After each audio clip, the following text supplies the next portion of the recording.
Olá, pessoal, sejam muito bem-vindos a mais um episódio do Engenhosas. Meu nome é Luciana Costa e, como sempre, eu tô com a minha querida amiga Bianca Cerveira para receber uma convidada super especial. Hoje a gente recebe a professora Liede Bernucci, que é presidente do Instituto de Pesquisas Tecnológicas. Seja muito bem-vinda, professora. A gente está muito Obrigada. feliz de te ter aqui. E caso vocês ainda não tenham conferido os nossos episódios anteriores, é só acessar o nosso site www.siemens.com.br/engenhosas ou procurar no Spotify e no YouTube que você vai encontrar.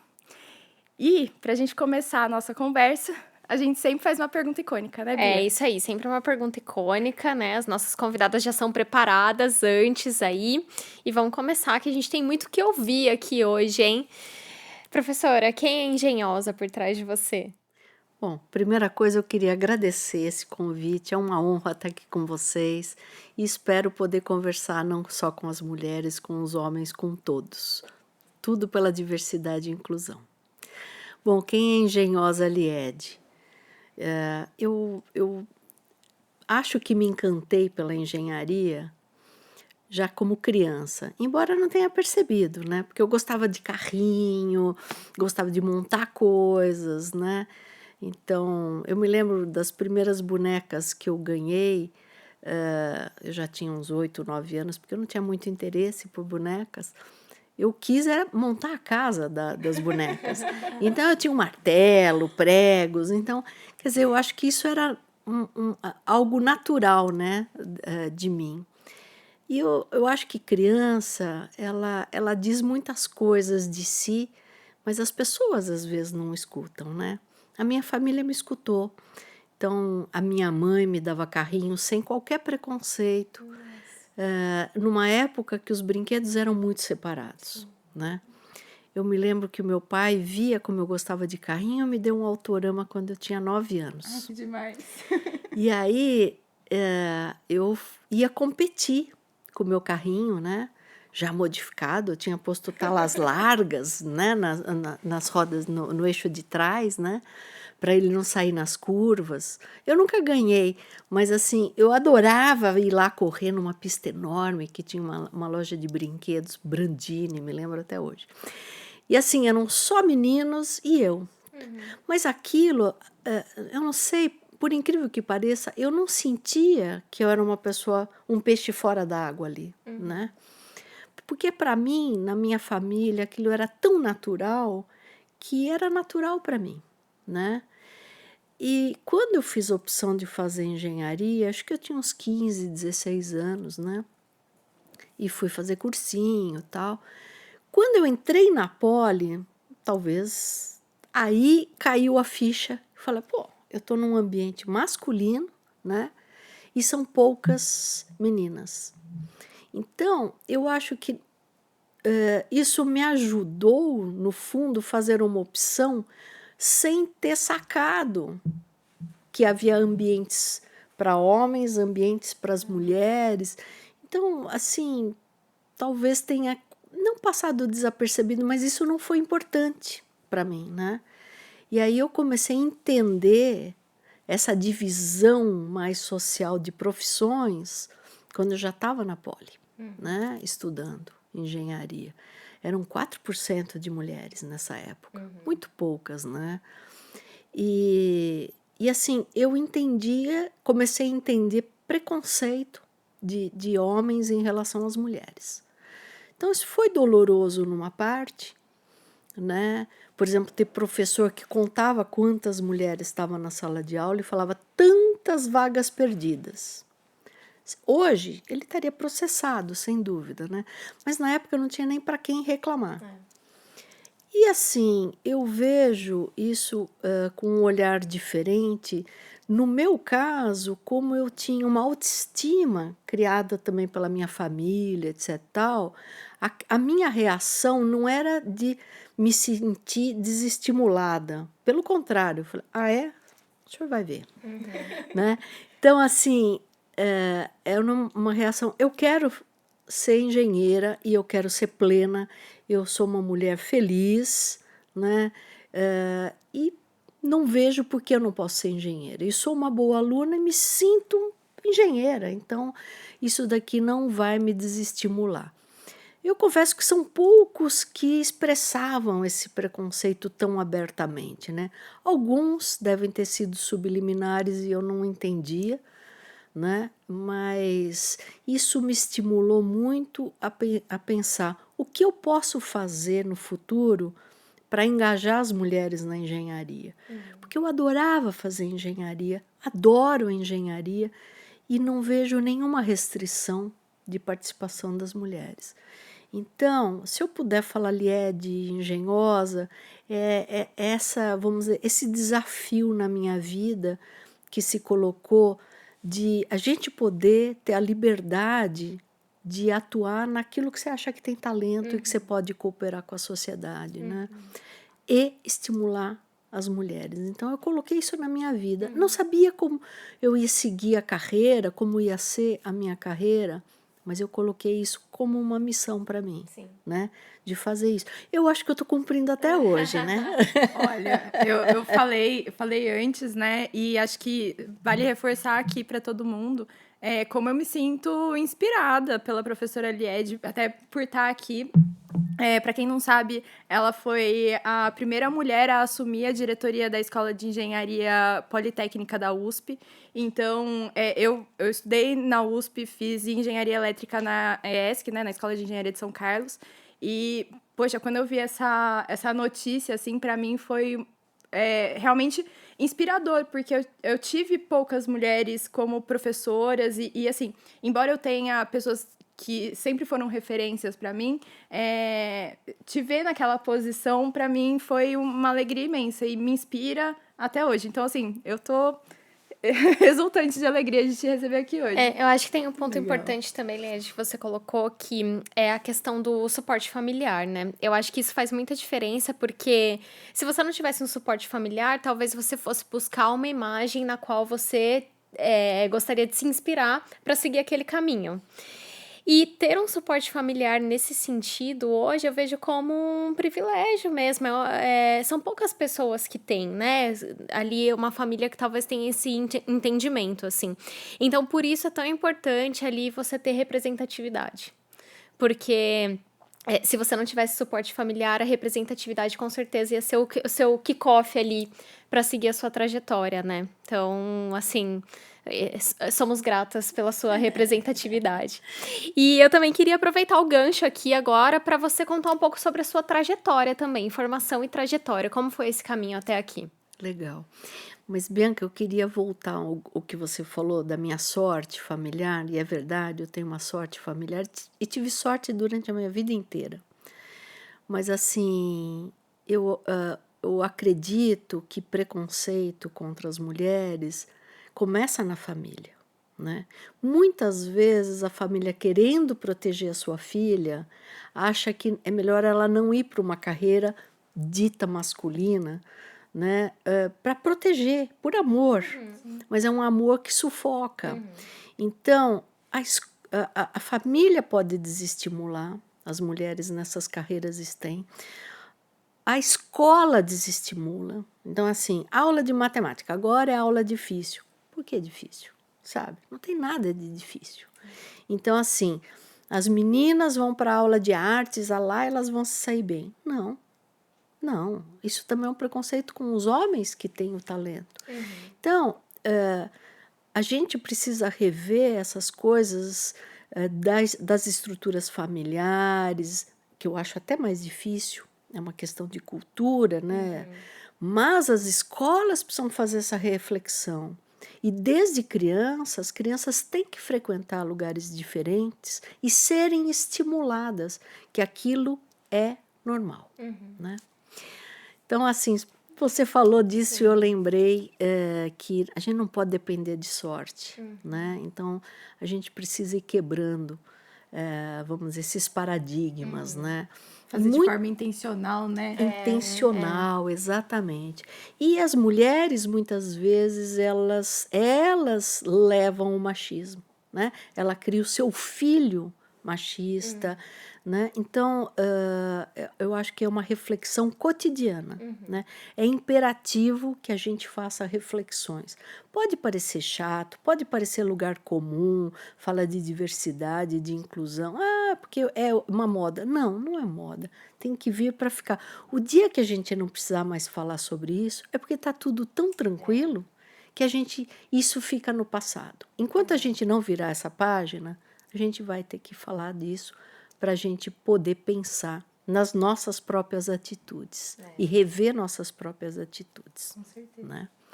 Sobre minha carreira, né?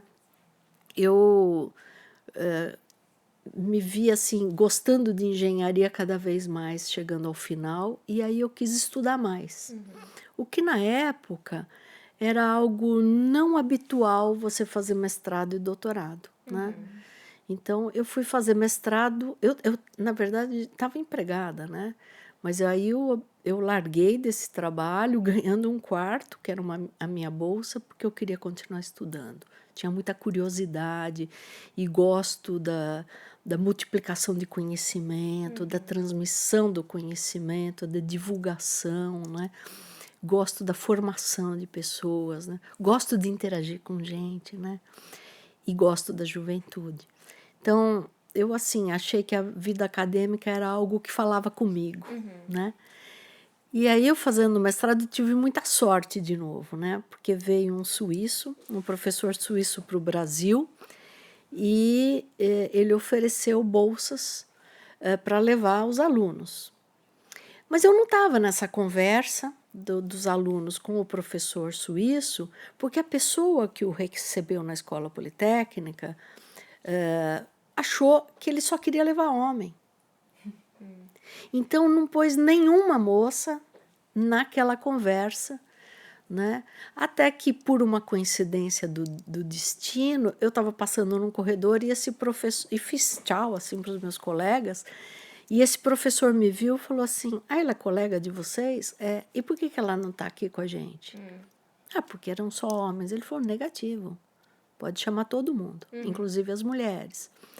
E aí, nessas entrevistas, tal, eu fui uma das selecionadas e fui para a Suíça fazer uma parte do meu mestrado.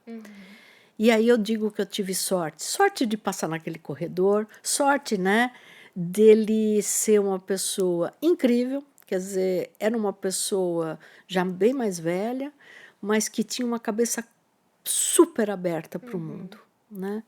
Então, eu tive, vamos dizer, a sorte de conviver com uma pessoa que eu pude aprender muito na valorização das mulheres, né? Eu fui para a Escola Politécnica Mãe, que é a Escola Politécnica de Zurique, e lá não tinha nenhuma engenheira, eram só homens. As mulheres eram ou secretária ou era desenhista, né? Não tinha mulheres engenheiras. E havia um certo preconceito em relação a gente. Primeiro, que era mulher. Segundo, que vinha de um país subdesenvolvido, ou a gente fala em desenvolvimento para poder deixar mais bonito, né? Latino. Né? Então, eles tinham muito preconceito. Mas o meu professor era uma pessoa que batalhava o tempo todo que esse preconceito não viesse à tona. Houve lá um episódio, uma certa eu estava no laboratório, houve lá um problema, e havia 3 rapazes bem jovens, assim, que fizeram um comentário muito machista, muito ruim em relação a mim. Eles estavam falando em dialeto, porque achavam que eu não entendia dialeto. E realmente eu não entendia, mas naquele dia eu entendi. E a pessoa que estava me ajudando no laboratório, eu perguntei para ele, eles falaram isso? Ele falou sim, porque eles são super sinceros, né? Sim. Eu falei, tá bom. Aí eu fui lá conversar com o meu professor e falei, aconteceu isso. Ele falou, pode deixar. Chamou lá os 3, eu sei que os 3 eles me evitavam no corredor, né? Eu tô rindo, tipo, assim, excelente, como se fosse, bem feito. pô, ela foi lá dedar, né? E não tenho dúvida, faria isso de novo. E ele me falou uma coisa assim: você é a pessoa alvo do preconceito, por ser mulher, por ser latina, por vir num outro país mais pobre. Agora pense se você, além de tudo, fosse negra. Eu falei, por que o senhor está falando isso, professor? Ele falou, você seria o alvo certeiro. Se tivessem 2 mulheres, você e uma outra, que além de tudo fosse negra, tenha certeza que o preconceito seria maior com ela. E eu falei, por que o senhor está me dizendo isso? Ele falou, para você refletir o que você pode fazer pelas mulheres e o que você pode fazer pelos negros também. Porque vocês, tal como nós, têm uma dívida. E essa dívida tem que ser levada em consideração. Dívida com as mulheres, dívida com os negros, e você veja o que você na sua profissão pode fazer. Isso ficou marcado na minha vida, e eu acho que isso é uma sorte. E uma pessoa à frente de seu tempo, assim, É, né? Porque muito, hoje a com gente... esse entendimento de dívida histórica, né? porque hoje a gente tem esse tipo de conversa mais presente dentro das empresas, por exemplo, dentro, enfim, da nossa sociedade como um todo, e ainda assim eu enxergo como um tema novo, né? Que é abertamente discutido de forma mais recente. E eu acho que, inclusive, a academia tem uma grande responsabilidade sobre isso, né? Porque a forma como as universidades têm formado, como molda de uma forma muito importante a nossa sociedade. Então, acho que, poxa, eu tô, assim, maravilhada por ter tido alguém, assim, com essa visão, assim, à frente de seu tempo. E veja que ele, um homem branco, alto, suíço, passaporte suíço, ele poderia ser o oposto. Né? Mas ele foi a pessoa que me trouxe, não que eu não tivesse isso dentro de mim, mas assim, ele me traz à tona essas questões, né? Então, eu fui uma pessoa sempre dentro da universidade que defende cotas. Eu sei que isso é um assunto muito controverso, mas como que você chega para um jovem e fala assim, você não tem oportunidade, mas o dia que a escola básica for boa no Brasil, o teu filho ou o teu neto terão chance. Você não pode fazer isso com uma pessoa. Você não pode tirar dela as qualidades que ela tem hoje. Você não pode falar que a geração futura dele é que terá oportunidades. Se a gente não quebrar esses paradigmas, você não vai ter um equilíbrio que tal que você não precisa mais de cotas. Cotas em nada. Né? Então, mas enquanto não houver isso, a gente tem que criar meios. Podem ser criticáveis, o que for, mas a gente tem que criar esses meios. Então, mas assim, eu digo na minha sorte, na minha carreira, porque eu encontrei pessoas incríveis que me ensinaram muito, né?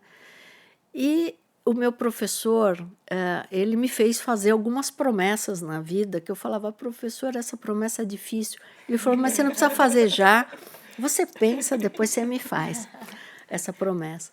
Então, assim, e eu fiz algumas promessas seriamente, né? E falta uma ainda não cumpri. Isso daí mais de 30 anos, mas está na minha agenda. Né? Então, porque ele me pediu para fazer trabalhos na África também. Eu já trabalhei na África em alguns países, mas eu acho que eu não cumpri aquilo que ele queria. Mas, enfim, eu faço uma parte do que ele falou, né? Mas, assim, voltando para o Brasil, eu fui contratada na Escola Politécnica e tinha lá a promessa que eu tinha feito para ele que ia fazer um laboratório e tinha que ser um super laboratório. Não era fazer um laboratório, tinha que fazer um super laboratório, etc. tal, porque eu tinha que incentivar a mobilidade brasileira. Né?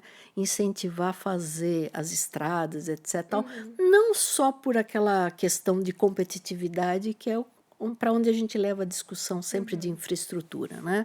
Mas fazer isso para dar acesso a todos, para que houvesse possibilidade da gente quebrar desigualdades. Então, eu me coloquei nisso e eu fiz isso na minha carreira. E, ao mesmo tempo, ele sempre falava, ocupe os espaços. Né?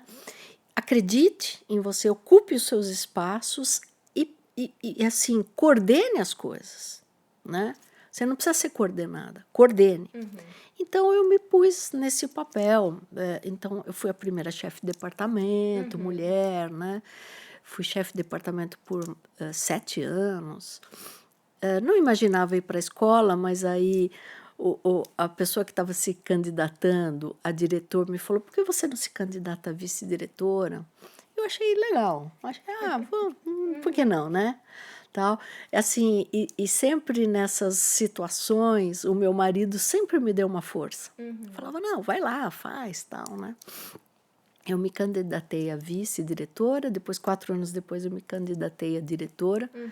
E já tinha uma história de 124 anos da Poli, só com homens. A gente passava no corredor, assim, ver todos os quadros dos homens, né?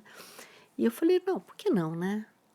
Eu acho que eu tenho aqui um papel. E nessa trajetória de eu me candidatar e ser eleita diretora, e o meu parceiro vice-diretor, um homem, né? Eu notei assim que quando saiu o resultado, as mulheres comemoraram muito.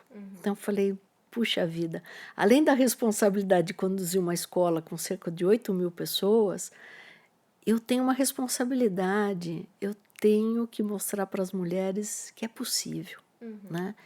Então eu tomei aquilo também como uma responsabilidade de dar um exemplo de uma pessoa que erra e acerta, mas que quer acertar, né?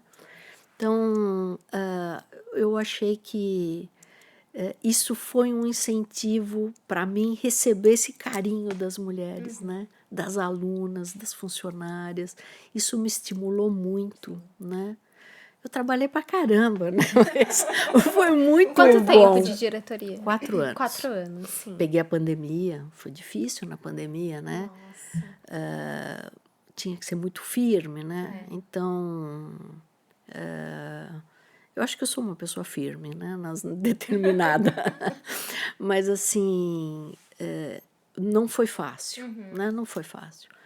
Mas isso me estimulou a dar sequência nas coisas, né? E depois veio o convite para eu ir para o IPT, né? O IPT tem uma história bonita, porque o IPT, ele nasce da Escola Politécnica. Ele era os laboratórios da Escola Politécnica. O primeiro laboratório é de 1899. Nossa! E, assim, tem os visionários que marcaram a minha vida. Esse eu não conheci porque ele fundou a Escola Politécnica há 120 anos atrás. Faz um tempinho, viu, pessoal? Ele era um visionário, uma pessoa... Veja, ele foi para a Suíça, ele foi para a Alemanha estudar engenharia, ele trabalhou com ferrovias, que é uma área que eu também trabalho, mas ele era de uma família de fazendeiros, né? Era uma pessoa, vamos dizer, privilegiada no Brasil do século XIX. Ele era um abolicionista, era um republicano e era uma pessoa que queria fazer uma escola de engenharia para que o país, na verdade, ele falava em estado de São Paulo, pudesse ter indústria, gerar riqueza, gerar emprego. Quer dizer, ele era uma pessoa muito à frente do seu tempo, né? Então, veja que história interessante, né? E ele vai e faz os laboratórios da Escola Politécnica acreditando que você tem que ter produtos de qualidade, que você tem que conseguir reproduzir coisas parecidas, ou seja, você tem que ter padrão, testes para mostrar o padrão, fazer relatório com aquilo. Então, daí nasce o IPT. Ele nasce desses laboratórios e depois fica independente da universidade para poder ter facilidades de fazer isso para o mercado. Então, ele nasce com a missão de apoiar a indústria. Perfeito. Né? Hoje é uma empresa pública, tem 1.100 funcionários. A dotação não é para pagar, não é suficiente para pagar salários, é menos que 50%. Então a gente tem o desafio de você ter projetos que remunerem as pessoas e, ao mesmo tempo, a gente tem o desafio de empurrar fronteiras, de fazer inovação, de poder cooperar, né, com a indústria, né, com o setor produtivo, para que ele também vá para a inovação. A professora Lied já respondeu 55 perguntas que eu tinha feito para ela.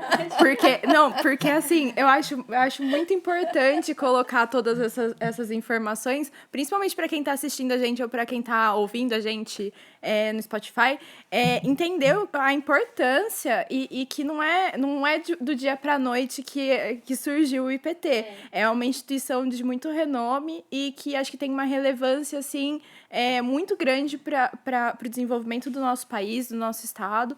A gente está no estado de São Paulo, né? Enfim, mas assim, acho que é de uma relevância enorme. Você está justamente posicionada nesse lugar, tendo a possibilidade de levar para os outros, né? Para a sociedade essa representatividade, assim, é um negócio muito, muito significativo, assim. E eu acho que, bom, tô aqui com 1 milhão de perguntas. A gente tinha planejado, de fato, perguntar o que é o IPT, né? Porque eu acho que talvez não sejam todas as pessoas que nos ouvem que conhecem, assim. E esse link entre ciência e tecnologia, né, que você mesmo respondeu, é incrível, né? Ele tá a serviço da sociedade. Eu imagino que vocês prestam muitos serviços e têm projetos com a indústria, então. Sim, a gente tem serviços diversos. Vamos dizer, para a sociedade você tem até o serviço, vamos dizer, junto à Defesa Civil. Choveu, as casas, né, podem estar com problemas, e a gente vê esses problemas em áreas de risco. Então, o IPT faz esse trabalho junto à sociedade, junto à Defesa Civil, às secretarias de Estado, etc. Faz também para empresas públicas, para empresas privadas, ou seja, a gente tem um leque de atuação. Então, seja vamos dizer, para resolver problemas meteorológicos, né, que é a nossa natureza lá atrás, testes mais complexos, projetos mais complexos, projetos que a gente precisa outros parceiros para poder fazer junto, e projetos que a gente faz junto com a indústria. E, professora, deixa eu perguntar, porque a senhora é formada em engenharia civil e já tem essa atuação muito grande, tanto no mercado quanto realmente na parte de pesquisa e acadêmica, né? O IPT ele tem também esse desenvolvimento junto à indústria, por exemplo, né? Então, acho que é um papel muito relevante. Como que é isso dentro dos ambientes de pesquisa que tem lá? Perfeito. Porque a pesquisa, vamos dizer, às vezes a pesquisa básica, ela não está no IPT, né? Ela está na universidade. O IPT tem aquele papel de aplicação da ciência e da tecnologia já para a indústria, né? Então, vamos dizer, quando a gente fala em TRLs, né? A gente está num TRL já médio para alto, né? A gente está fazendo pilotos, prototipando para a indústria, né? Então, a gente está conectado. Então, eu vejo hoje que o IPT é uma ponte, lembrando que sou engenheira civil, né? É uma ponte entre a universidade, né, quem produz conhecimento, com aquele que usa, né, o conhecimento, colocando em tecnologia ou inovação, né? Então, vamos dizer, ele pode concretizar um conhecimento que está sendo feito já aplicando para a indústria e viabilizando. Para isso, a gente precisa de parceiros da indústria com esta compreensão desse papel nosso. Hoje, 37% da nossa arrecadação, né, financeira mesmo, né, está ligada à inovação. Então, a gente tem, por exemplo, 2 unidades Embrap. Embrap é um dinheiro que vem para apoiar a gente fazer inovação para a indústria. Então, a indústria entra com recursos, a Embrap entra com recursos, é governamental, mas é independente, e a gente tem o nosso também ali... vamos dizer, o pessoal nosso que está entrando. Então, vamos dizer, é tripartite para inovação. E eu acho que assim, dizer que o nosso faturamento, 37%, vem da inovação, é um orgulho. Sim. Quer dizer, a gente está cumprindo uma função né, de empurrar fronteiras mesmo, né, de fazer algo novo, processos novos, métodos novos, produtos novos, né? Então, eu tenho muito orgulho desse papel que o IPT cumpre. Eu até faço uma relação aqui, porque eu fiz estágio, eu fiz ensino técnico, né? Eu estudei no Cutuca, no Colégio Técnico da Unicamp. E logo depois eu fui fazer estágio de nível técnico no Laboratório Nacional de Luz Síncrotron. E assim, foi uma experiência muito legal. Até falo isso porque acho que é uma instituição muito importante também para o desenvolvimento do nosso país. Sim. E aí, até fazendo uma relação, porque o IPT ele está num nível de pesquisa e desenvolvimento um pouco mais alto do que não comparativamente, mas é porque o tipo de pesquisa se realiza dentro do Laboratório Nacional de Luz Síncrotron é pesquisa de base. Então, isso eu acho muito interessante, porque, por exemplo, para desenvolvimento de novos materiais, né? Existe a pesquisa lá dentro do laboratório, para depois a gente pensar na construção de pontes. Isso! Então, é assim, quando você fala em novos materiais, a gente tem, por exemplo, materiais que a gente desenvolve para Embraer, né? Materiais que a gente desenvolve para Stock Car, materiais que a gente desenvolve para produtos, por exemplo, na medicina. Sim. Então, veja, a engenharia interagindo em outras áreas diferentes, seja da engenharia, da medicina, da saúde, etc. Então, a gente hoje vê que para a gente poder atender a sociedade bem, para ela ter bem-estar e também olhando o planeta, a gente, porque é indissociável. O bem-estar da sociedade e o bem-estar do planeta é indissociável, né? São princípios indissociáveis. A gente não pode hoje não olhar toda a questão que a gente tem do nosso planeta e nós estamos num barco único, né? Então, a gente assim, a gente olhar o bem-estar da sociedade, tem que olhar o bem-estar do planeta e ver como a gente pode enriquecer todo mundo, para todo mundo viver melhor. Então, veja, voltando, o IPT, ele tem um papel muito claro dentro de sua concepção de fazer dentro desse leque, né, de olhar o meio ambiente, de participar ativamente, por exemplo, as energias renováveis, vamos discutir transição energética, eficiência energética, energias renováveis, olhar o planeta do ponto de vista de florestas. Como que a gente pensa na floresta? Como que a gente olha a madeira? Nós vamos continuar usando madeira, mas como que a gente vai? Como que a gente vai olhar minimizando resíduos? Então, a gente tem, vamos dizer, trilhas que a gente segue para cumprir a nossa missão, que eu acho que são relevantes aí para a sociedade, para a indústria, para a riqueza de todos, né? E eu acho que tem algo que eu gostaria de mencionar também do IPT, que em 2019 foi trazida a ideia do IPT Open Experience, que é trazer o parceiro para dentro do IPT. Além de você trazer o parceiro para dentro, tem ainda um outro ator aí que eu acho super relevante, que a gente tem que pensar seriamente no nosso país, e não só no discurso, que é a gente dar condições para as startups se desenvolverem. Com certeza. Né? Com certeza. E assim, estarem todos envolvidos, a grande empresa, o pesquisador, os alunos, né? Então, todos estarem desenvolvendo coisas. E eu acho que a gente precisa dar um espaço importante para as startups no nosso país, né? Então, a gente está fazendo isso também lá dentro. Isso me estimula muito, né? E você traz jovem, né? Também, quando você fala em startups, traz todo mundo, mas traz né, os jovens. E os jovens são muito animados. Eu gosto dos jovens porque eles são otimistas, são mais arrojados. A idade, às vezes, torna as pessoas mais conservadoras, né? E o jovem, como eu estou dentro da sala de aula, eu sou alimentada de otimismo, né? E acredito na juventude muito. Eu acredito na juventude porque os jovens me surpreendem. E eu acho que eles são muito capazes. A gente tem a experiência a nosso favor. Os jovens, eles estão sabe, anos-luzes, assim. Então, eu acho que se a gente der condições para essas novas gerações e oportunidades, né, a gente pode sim ir resolvendo os problemas que a gente tem, que são enormes, né?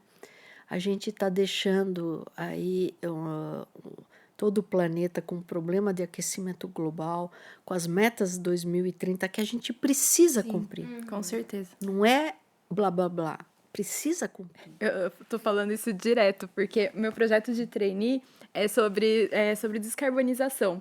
Então, é um tema que, assim, é muito relevante, que a gente se preocupe não apenas, né, a nossa pesquisa, a nossa tecnologia se desenvolva nesse sentido, mas que as empresas, as indústrias, todos se engajem de forma a contribuir para esse assunto, né? Porque realmente a gente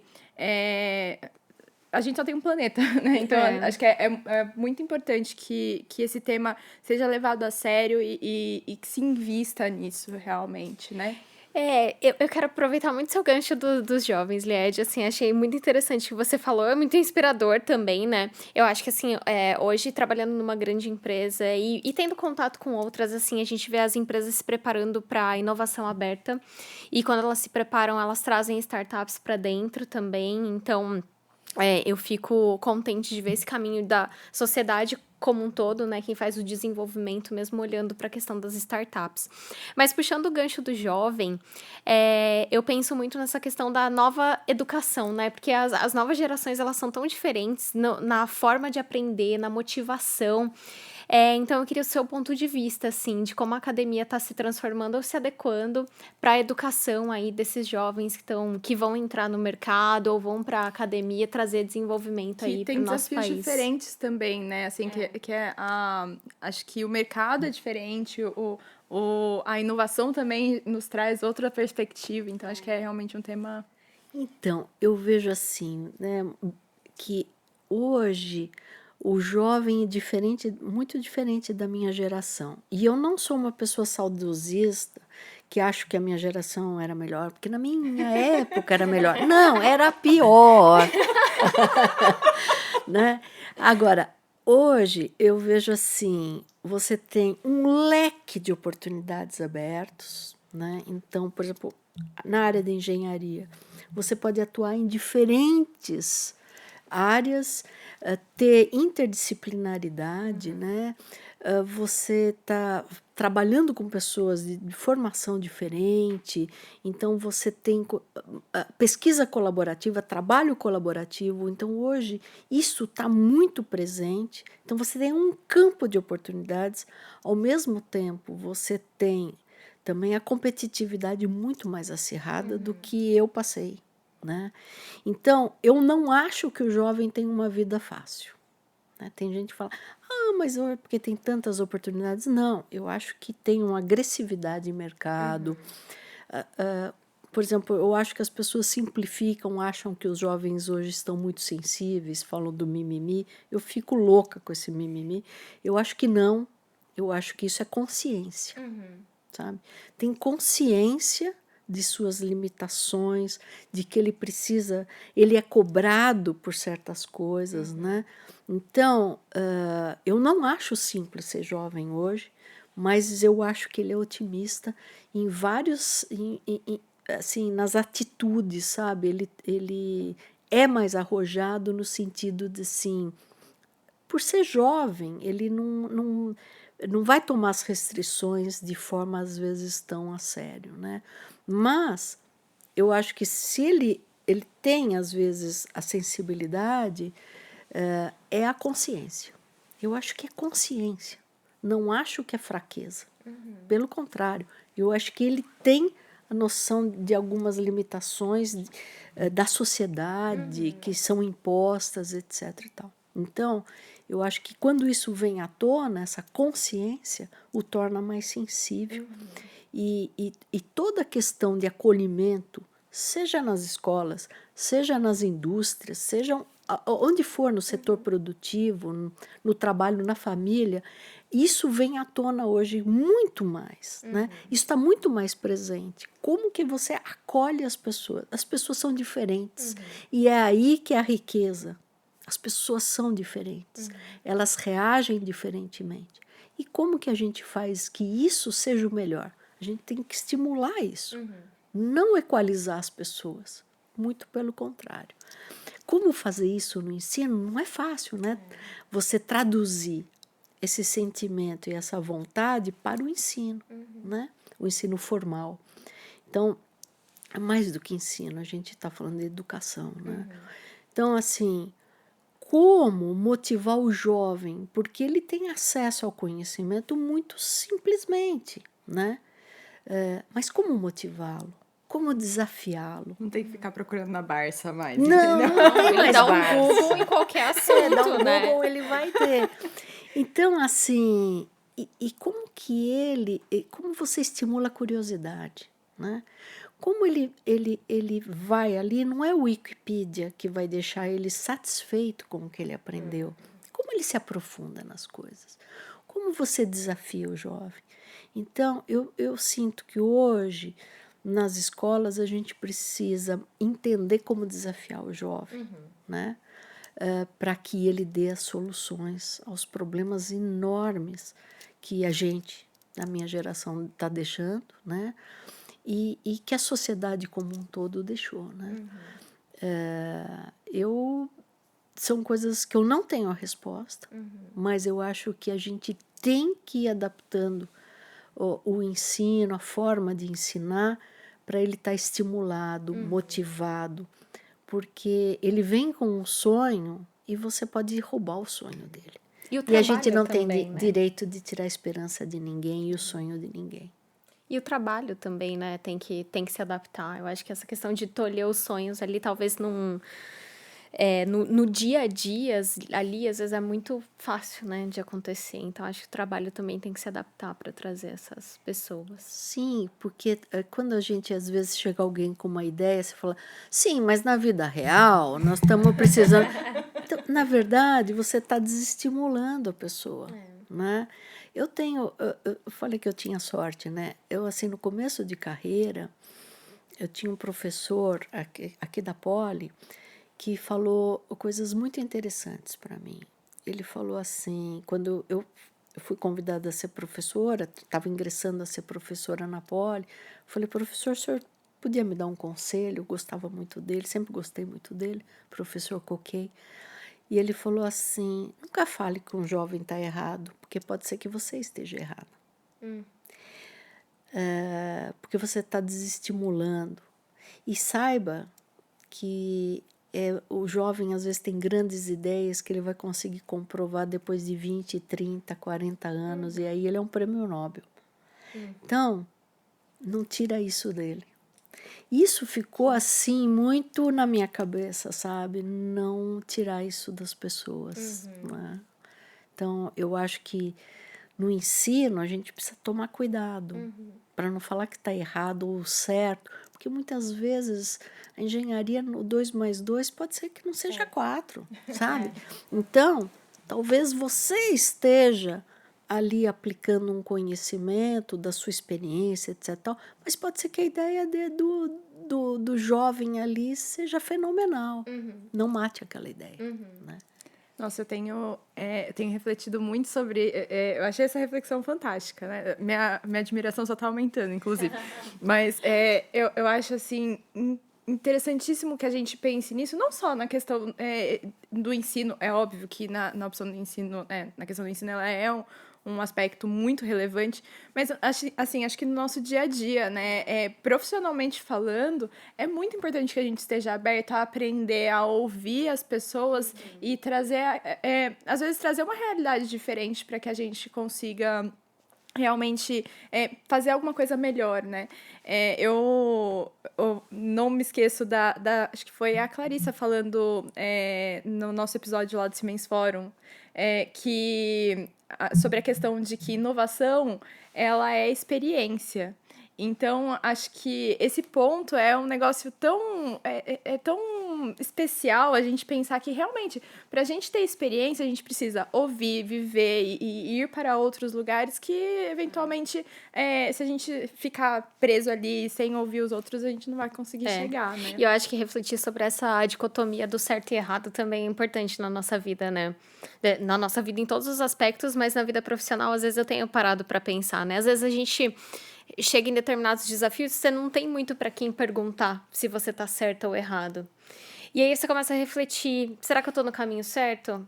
E aí você começa a pensar que talvez não exista um caminho certo. E nem o Exatamente. errado. É o seu caminho. É aquilo que você está enxergando no momento com as ferramentas que você tem, né? Exatamente. E aí você vai construindo os desafios ali da sua carreira em cima do que está no meio dessa dicotomia. Que não é nem o certo nem o errado. É aquilo que tem para o momento, né? E eu acredito muito na carreira da equipe, né? Então, assim, claro, cada um tem a sua carreira individual, mas existe o coletivo, né? Então, e eu acho que assim, vamos dizer, você tem a obrigação de puxar os outros, né? Para subirem, né? E assim, eu queria também falar uma coisa das mulheres. Muitas vezes, que a gente já conversou isso, as mulheres acham que não estão preparadas, não vou usar a palavra competência, não estão preparadas para determinados desafios da carreira, ascendendo na carreira, né? E assim, a responsabilidade é de quem convidou para pôr naquela cadeira, né? A pessoa que convidou para pôr naquela cadeira, alguém, ela viu naquela pessoa, eu estou falando especialmente das mulheres, viu competência e que aquilo vai frutificar. Ela não vai achar que na hora que ela sentar, ela já sai fazendo maravilhas e transformações e que aquilo vai dar faturamento, etc. Ela sabe que vai ter uma construção, né? Então, muitas vezes já ouvi de mulheres, não, mas eu não estou preparada. Então, eu não sei se isso vem da sociedade que vai colocando na cabeça dela que ela tem que estar preparada para tudo para poder assumir aquilo. Não, a vida é uma construção contínua, né? Você pode dar saltos de carreira, mas você leva um tempo a construir aquilo e chegar naquilo. Então, se eu puder deixar também um recado para as mulheres, as carreiras são construídas no dia a dia. E se alguém convidou você para ascender, vá. Se você acha que aquilo te deixa feliz, né? E acho que uma coisa que eu também gostaria de dizer, assim, as mulheres têm que estar livres para escolherem o que ela quer. Se ela quer um companheiro, se ela quer uma companheira, se ela não quer ninguém, se ela quer ter filhos ou não, que a sociedade não te imponha isso, né? E as mulheres que escolhem também serem mães, a maternidade, que a maternidade ela não olhe como algo que atrapalha, né? Eu tive 2 filhos, homens e falei, acho que Deus está me dando um recado, eu tenho que criar eles para serem bons homens e tratarem bem as mulheres, né? Eu acho que eu consegui. E assim, que isso não seja um empecilho, não, eu primeiro preciso ascender para depois tentar ser mãe, ou vou ser mãe, sabe? Que isso vira um peso na vida das mulheres, né? Então, eu acho que assim, a sociedade precisa absorver isso, que ela tem também aquela função, ela tem a maternidade, e se ela for uma opção dela ser mãe, que uma indústria lhe dê apoio, que uma empresa lhe dê apoio para isso, e que ela tenha um companheiro que esteja à altura daquilo também e seja participativo, né? Então, que isso seja não um peso, mas que venha de uma forma mais natural.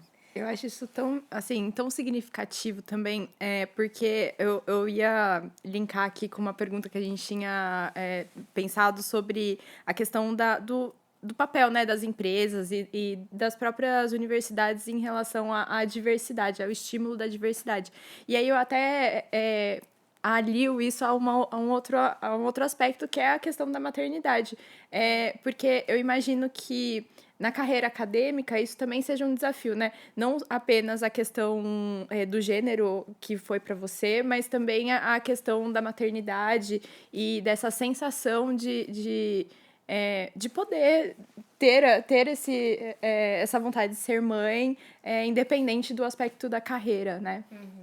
Então, eu acho que conjugar as coisas não é simples, não é trivial, mas eu acho que isso tem que ser um apoio da sociedade, né? E quando eu falo sociedade, é, por exemplo, da empresa também, né? Por exemplo, no mundo acadêmico, você vê que as mulheres têm sempre gaps na carreira quando ela é mãe, que ela não consegue mais produzir, ela não consegue escrever não sei o que, porque ela está ali muito ocupada, principalmente nos primeiros momentos. Então, tem que ser levado isso em consideração. Não é assim, não é café com leite, não é isso. Vamos ali dar uma... Não, isso é um compromisso da sociedade. Tem que ser normalizado, na Tem que ser verdade, normalizado, né? então tem que ajudar, né? E assim, eu fui ajudada, por isso eu consegui ter carreira, tendo 2 filhos, né? E eu vejo que assim, não pode novamente depender de sorte. Tem que haver uma estrutura para isso. Né? Eu acho essa fala muito importante, assim.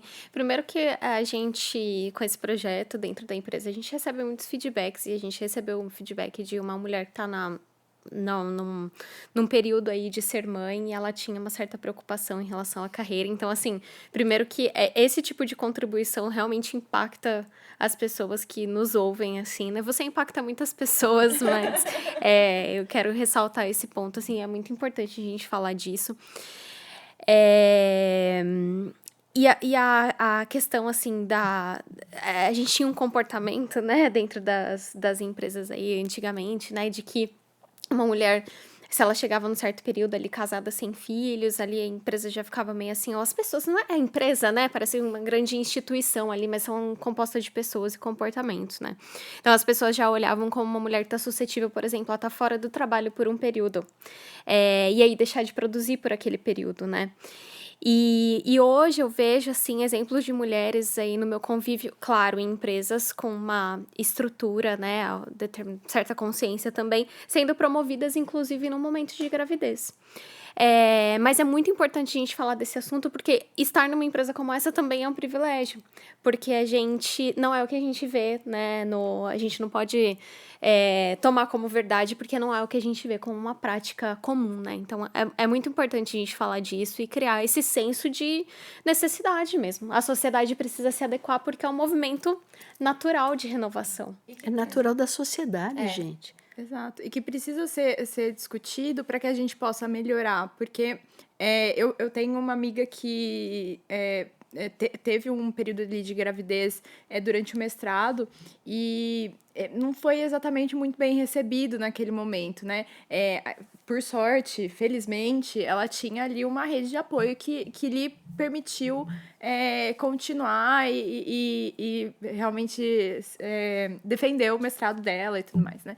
Mas eu acho que é um desafio que realmente a gente precisa discutir para que a gente possa ter formas de evoluir e melhorar ainda mais esse contexto, até o aspecto social. E eu vejo assim, quando a gente fala dentro, né, do nosso grupo de diversidade também dentro da empresa, quando a gente fala de maternidade, a gente também acaba falando, a gente fala de parentalidade, né, e fala de paternidade também, porque a gente tem muitos colegas homens ali que, ouvindo a gente falar sobre esse assunto, as mães falarem sobre esse assunto, tomam mais consciência do comportamento que eles têm com as suas companheiras em casa. Então, assim, o impacto não tá só ali, né? Mas tá fora dali, às vezes a gente tá impactando a vida de uma mulher que a gente nem sabe que... E é na diversidade que você ganha. A empresa ganha. Eu acredito realmente nisso. Sim. Tem pesquisa que comprova isso.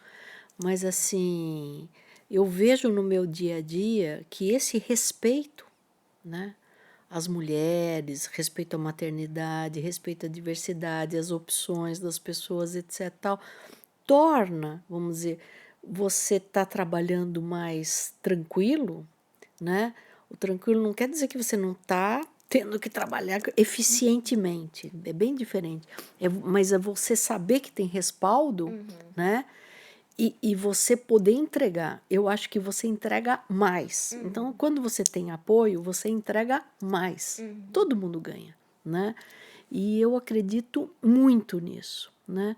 Então, essa parte, vamos dizer, mais humanizada nas relações de trabalho, tornam a gente mais eficiente e vai aumentar o faturamento. Não, sem dúvida. Eu e a Lô, até a gente conversou sobre isso outro dia, né? Eu tive dois insights, assim, trouxe pra gente discutir.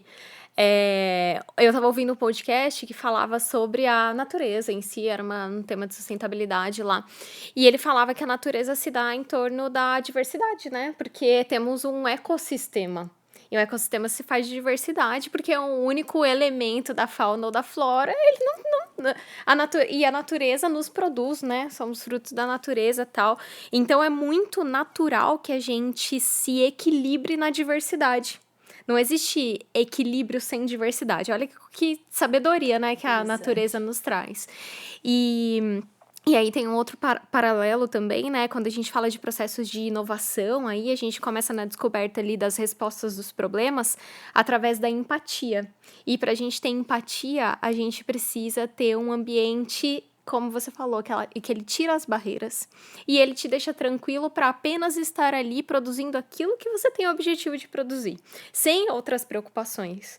Aí você discute um problema, escuta o outro, tem empatia, resolve problemas e a partir daí vem inovação. Então essas coisas, elas fazem muito sentido, né? Porque elas estão muito conectadas, assim. Exatamente. Eu amei esse áudio, inclusive. Ela me mandou um áudio. Falando sobre isso, eu ouvi e falei, nossa, tive uma epifania aqui. Não, mas é muito importante a relação das pessoas, né? E você criar uma relação de confiança, né? Então você cria um ambiente tranquilo, embora você tenha que entregar para ontem, mas você mantém uma serenidade que te dá ali respaldo para você entregar, né? Então, eu acho que assim a construção de ambientes saudáveis de trabalho passam por muitas coisas, né? E essa é uma delas, né? Você olhar na diversidade e riqueza, né? Você olhar nas pessoas diferentes que fazem coisas diferentes de você, uma riqueza, porque ela pode trazer à tona uma ideia que você não teve, né? E se você traz um grupo muito igual, a possibilidade de você ter ideias disruptivas ou coisas diferentes e soluções diferentes para um problema está limitado, porque você limitou a forma das pessoas agirem e pensarem. Eu quero mais 2 perguntinhas pra gente se encaminhar aqui pro final, né? Vai lá. Eu queria puxar um gancho nessa questão da diversidade e saber do seu ponto de vista, da sua experiência, como foi trabalhar com esses temas de diversidade, tanto no seu cargo anterior como no cargo atual, né? Na sua posição de diretoria. Olha, trabalhar com a diversidade, a gente nunca pode achar que está completamente ciente e certo daquilo. A gente tem que aprender sempre. Na diretoria eu vou ilustrar com um acontecimento que para mim foi marcante e eu já tinha idade ali muito diferente de um aluno que chegou, que era do Poly Pride, falando, né, da questão do homossexualismo. E era um jovem com 19 anos e eu ali já beirando os meus 60. E eu falei, compreendo a sua dor. E ele falou assim, desculpa, a senhora não compreende a minha dor. A senhora tem intenção de entender, é solidária com a minha dor, mas sentir a minha dor, eu não sei sentir a sua dor, que foi o que a senhora teve que passar para uma mulher ascender em cargos que eram, vamos dizer, tradicionalmente masculinos. Eu sou solidário à senhora, mas eu não sei a dor que lhe tocou. Como, desculpa, a senhora também não sabe a dor que eu sinto nos preconceitos que eu passo. Nós temos dores diferentes, mas a gente é solidário. Isso para mim foi uma lição de vida. da gente não achar que sabe as coisas. Então, assim, foi uma lição de falar, eu não conheço a dor mesmo. Eu posso ser solidária, apoiar, dar espaço, mas eu não conheço a dor que eu não passo, né? Então, eu acho que a gente precisa estar atento a isso. As dores que a gente não conhece, não passou, não vai passar, mas ser solidário àquela pessoa. Isso chama-se acolhimento, chama-se compreensão, chama-se respeito. Então, se a gente estiver atento, a gente pode aprender todo dia. Então, a gente tem que estar atento ao mundo, sabe? Ai, gente, eu senti, tipo, foi muito fofo isso, assim, porque acho que nossa, é realmente uma inspiração que a gente olhe e por mais pessoas, assim. E vamos lá, última pergunta, hein? Vamos lá. Professora, eu queria saber quais são os seus próximos passos de carreira aí. Imagino que ainda tem muitos projetos na sua cabeça, né? Você falou aí de projetos que foram prometidos lá no passado e ainda não foram cumpridos. Então, eu queria saber quais são os seus próximos passos agora. Olha, eu tenho sempre muitos sonhos, né? Então, eu podia estar aposentada, mas eu não consigo me enxergar aposentada. E acho que em casa ninguém também consegue, né? Eu tenho sonhos de carreira, sonhos de realizações, etc. Mas, assim, eu estou muito feliz no IPT hoje. Eu acho que eu tenho mais coisas que eu gostaria de fazer lá. E tenho ainda aqueles, né, as coisas, o meu papel a cumprir, coisas que eu ainda acho que eu posso fazer, né? E um dos papéis que eu ainda acho que eu posso contribuir é esse de estimular os jovens, né? E pensar no futuro, né? Sem entender onde a gente pode chegar. A gente tem que sair da casinha, tem que sair do normal para poder resolver alguns problemas.